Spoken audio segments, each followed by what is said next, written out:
I was chatting about this with Ann Hollis, and I think that most frequently the way that I feel stuck is like professionally and involvement-wise and socially and trying to find that work-life balance. Like y'all two know me very well, is I am a go, go, go. Like I have an agenda and I set it and I follow it, and I'm proud of the work that I've done. But it means that sometimes I find that like I have my nose so close to the grindstone that I kind of lose track of why I'm doing what I'm doing. Right. And then when I get there, that's tough because I'm already stressed out. I'm already in a million different places at once.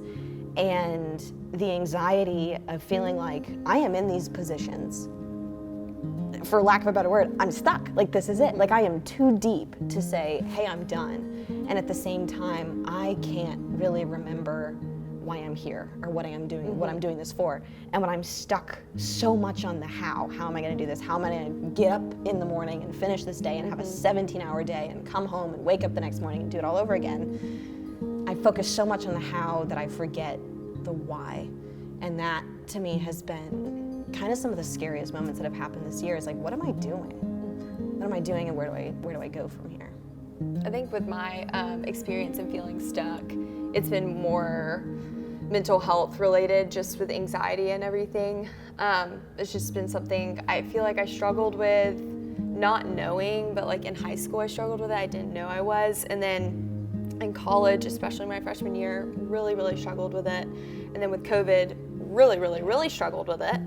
And then I experienced a good amount of freedom from it for like kind of the past 2 years, and just being like, oh wow, do you remember that time where I struggled with that? And it was like a past tense thing, and like, wow, I'm like feel free from that, and would experience it in different spurts. But then recently, I just think a combination of circumstance and like medicine I was on just kind of like sparked it up again, and just like found myself having like panic attacks every day. I was like, what the heck is happening to me? I was like, this was supposed to be something I got over and like found freedom from and was like supposed to be okay now, but now I feel like I'm regressing and I'm not okay, and feeling stuck in that sense of how do I move forward? Like every day it feels almost like I'm just waiting to feel anxious if I'm not anxious, or like waiting to have a panic attack. And so just kind of feeling stuck in those emotions. And then also kind of bouncing off of what you said, another experience for me has also been performance, and just feeling stuck in that sense of I have to make sure everybody knows I like measure up, and I have to make sure I measure up, and kind of feeling stuck in that circle of making sure I'm okay, because of like the way I perform. And so, you know, that's not what identifies me, but it is still like a struggle to, you know, resist that temptation to just measure up and to perform so people think I'm good enough or like I'm okay. And I think you can feel like stuck to the ideal of perfection. Right. Is like, I do not have the opportunity to fail because I have set the standard to everyone around me that I don't mess up. Right. And I know we've struggled with that a lot, and I think you have too. So we can relate to that. Have the soapbox, Tanner. I think mine encompasses both of what y'all were talking about, but with one overarching and main idea. Is the place that I feel stuck where I'm at.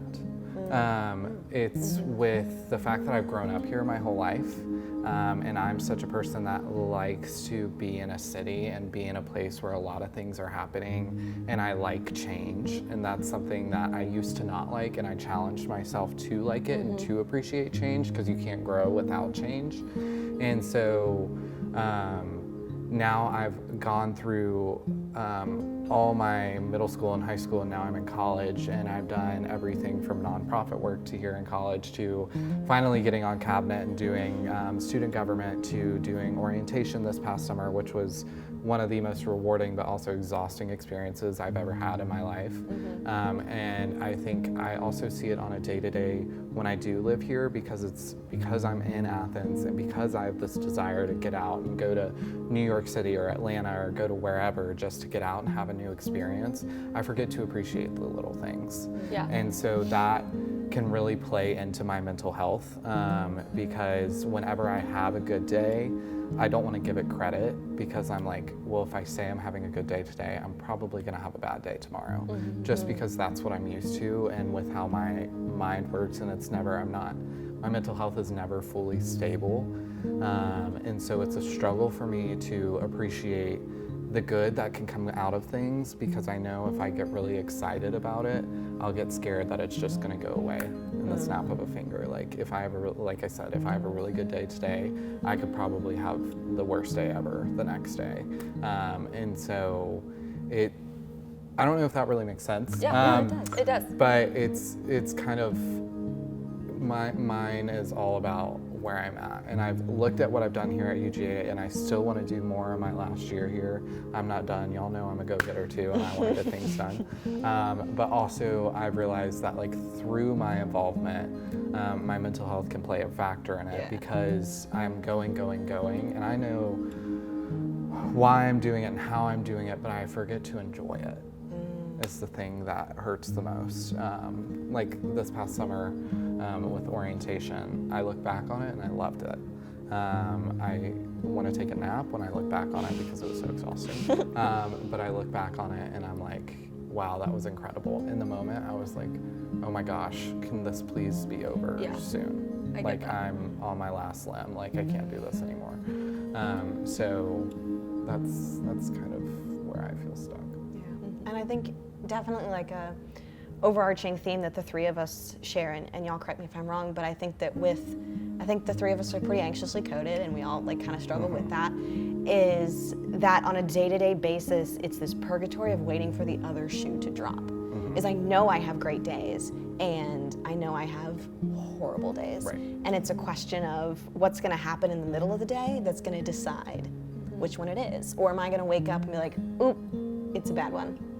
Or get to the very end of the day and had an awesome day and be proud of your accomplishments, and something small then sets it off for, well, all right, here I am, now I'm anxious, my heart's beating and my hands are shaking. And so kind of to what you were saying, Aunt Hollis, is just like you're stuck perpetually. It's like, oh, the human existence, like we never know, you know, like we never know. But yeah, I definitely, and with waiting for that other shoe to drop, I know like, it can also depend day to day what you find your comfort in. As someone who also deals with anxiety and all that, is that like some days I will find my comfort in someone that I'm talking to, or a relationship that I have, or a friendship that I have, or the work that I'm doing. And like every Monday I rely on the fact that I'm going to a meeting that night with people that I love, and I get to lead a meeting and have a lot of fun. But whenever a wrench gets thrown in those plans, or the meeting plan doesn't exactly work out the way I want it to, my friends could be like being the greatest people ever that day, and I would still appreciate it, but I would also still struggle to appreciate it as much as I could, because I'm relying on that one thing to help me have a good day. And then it's like when that falls apart, it's like, whoa. Now your comfort's gone. Yeah, exactly.